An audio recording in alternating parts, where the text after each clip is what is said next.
Saludos cordiales. El día de hoy, el grupo uno, conformado por mi persona, Samantha Fernández, Lisa Campos, Alana Gutiérrez y Cristian Jiménez, venimos a presentarles nuestro proyecto final del módulo de precisión del curso de procesos de manufactura, y nuestro proyecto consiste en la elaboración de un fixture.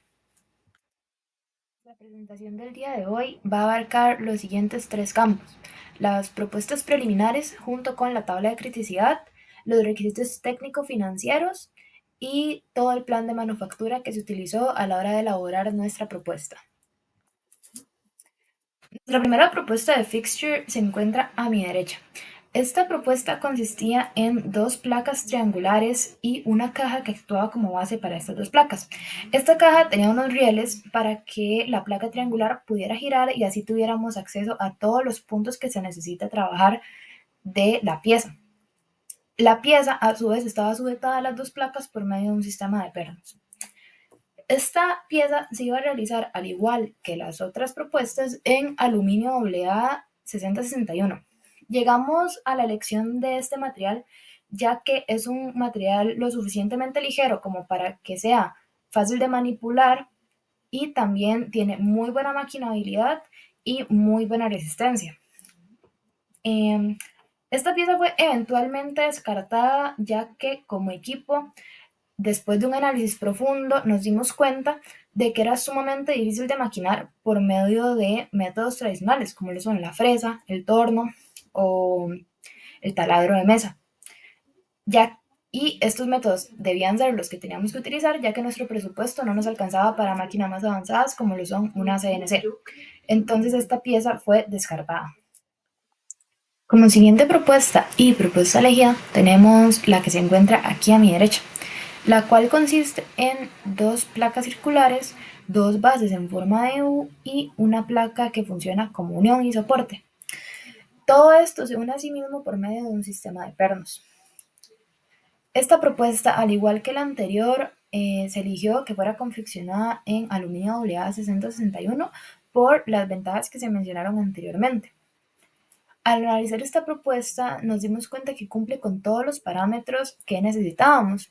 Cumplió de forma satisfactoria con los parámetros de rigidez estructural, baja cantidad de partes, fue manufacturable y entra en nuestro presupuesto, además de que cumple con la seguridad del operador.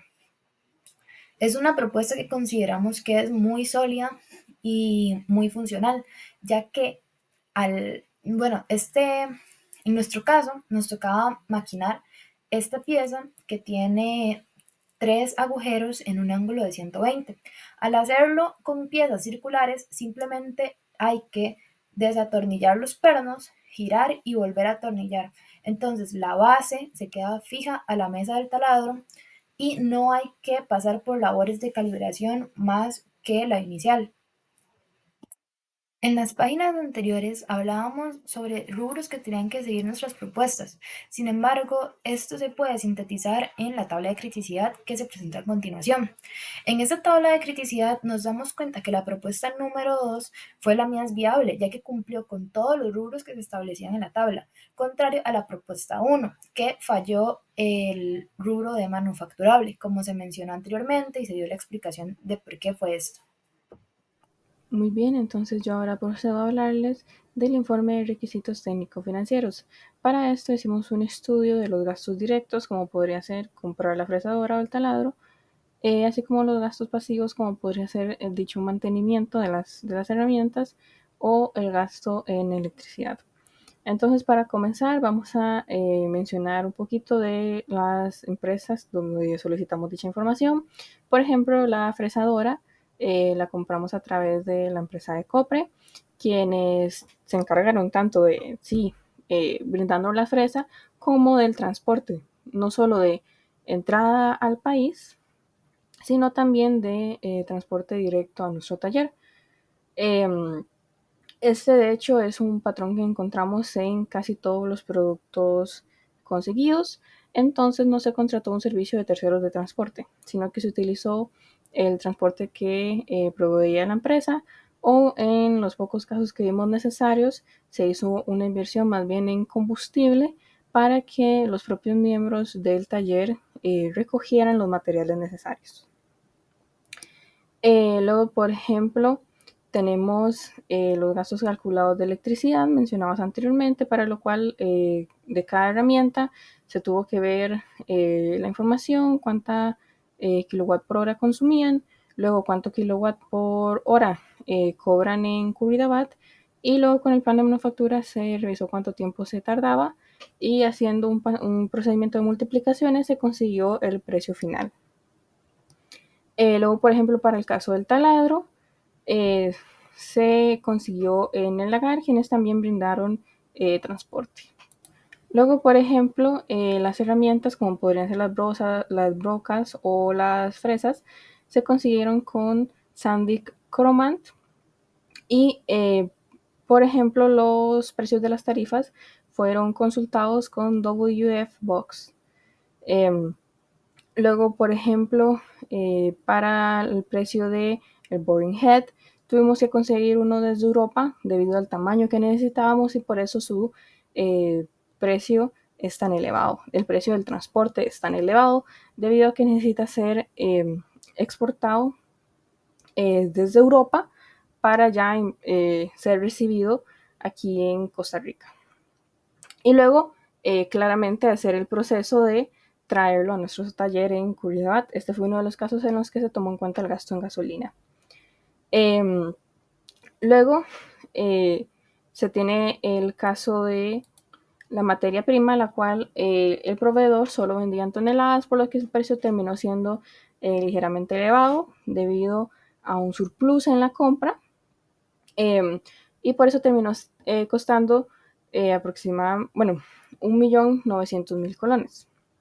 Y el transporte, también brindado por la empresa, salió en 30.000 colones. La última parte de este proyecto consiste en elaborar un plan de manufactura de las piezas no estandarizadas del fixture. Un plan de manufactura consiste en una secuencia de pasos muy detallada donde se explique a grandes rasgos cómo es que se espera que se realice la pieza indicada. En este plan de manufactura se indican datos de corte importantes para el operador, así como croquis donde se explique la posición de la herramienta y de la pieza. También se indica cuál máquina utilizar y el tiempo de corte, entre otros, que vamos a explicar posteriormente. Todo esto con el fin de que el operador pueda realizar la pieza de manera exitosa. Las primeras dos variables de las que vamos a hablar son la velocidad de corte y el avance. La velocidad de corte se expresa en metros por minuto y el avance en milímetros por revolución. Estos datos fueron obtenidos de la bibliografía expresada en la presentación, tomando en cuenta que el material a utilizar es el aluminio 1060. Estas tablas se encuentran en el libro Calpaquian y se llaman tablas de recomendaciones para uso general en la fresa y en el torno, que fueron las máquinas que utilizamos. Los siguientes parámetros de los que vamos a hablar son el diámetro promedio, la longitud de corte y la profundidad de corte, todas expresadas en milímetros. El diámetro promedio no se utilizó de manera frecuente, ya que solo se tiene una pieza de forma circular y las demás piezas tienen geometrías cuadradas o rectangulares. La longitud de corte o longitud de la pieza se obtuvo de las dimensiones de la materia prima, además de los planos, ya que corresponde a los aristas de las piezas a utilizar. Y la D corresponde a la profundidad de corte, que se obtuvo del manual de la herramienta elegida, ya que esta corresponde a la profundidad máxima que se puede meter la herramienta en la materia prima por pasada. Siguiendo, los últimos parámetros y fórmulas que se indicaron en el plan de manufactura son el número de pasadas, velocidad en revoluciones por minuto y tiempo. Las pasadas corresponden al número de veces que se debe pasar la herramienta sobre la superficie de la pieza para poder terminar con un acabado y tamaño deseado. Por lo tanto, se calculó de la siguiente manera. Para una fresadora, las pasadas totales serían igual a las pasadas por área multiplicadas por las pasadas por volumen. Las pasadas por área las calculamos como el ancho de la cara o arista que se está trabajando entre el radio de la herramienta. Y las pasadas de volumen se calcularon como la profundidad de diseño, es decir, si se requiere quitar 20 milímetros o si se requiere quitar 40 milímetros, la profundidad que se requiere quitar sobre la profundidad máxima que se puede meter la herramienta antes de que se quiebre o le pase algo. Por lo tanto, si se multiplican estas dos, se obtienen las pasadas totales que se tienen que utilizar en una fresadora. La n corresponde a las revoluciones por minuto, que sería la velocidad del lucillo, y esta la calculamos como la velocidad de corte por 1000 sobre pi por el diámetro de la herramienta.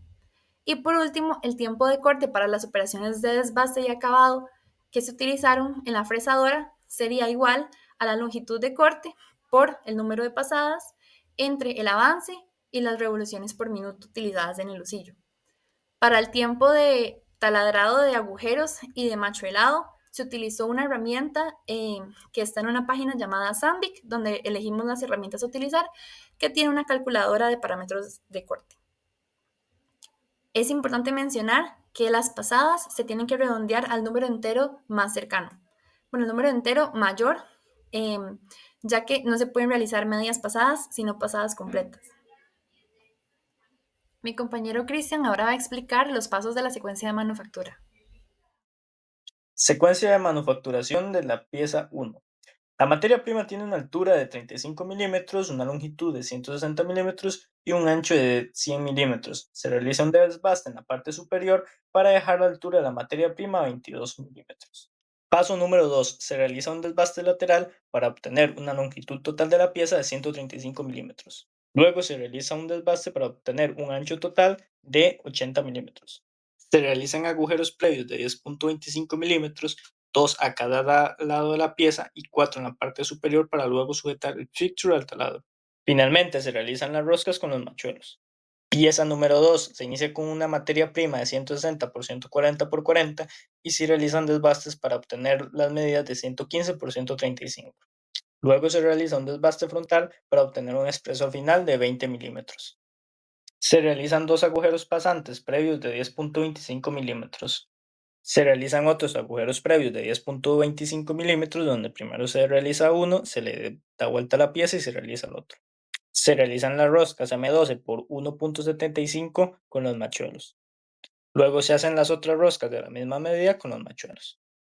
Luego se realiza un semicírculo de diámetro 115 milímetros con una herramienta llamada Brain Head o herramienta de madrinado de precisión para una fresadora vertical.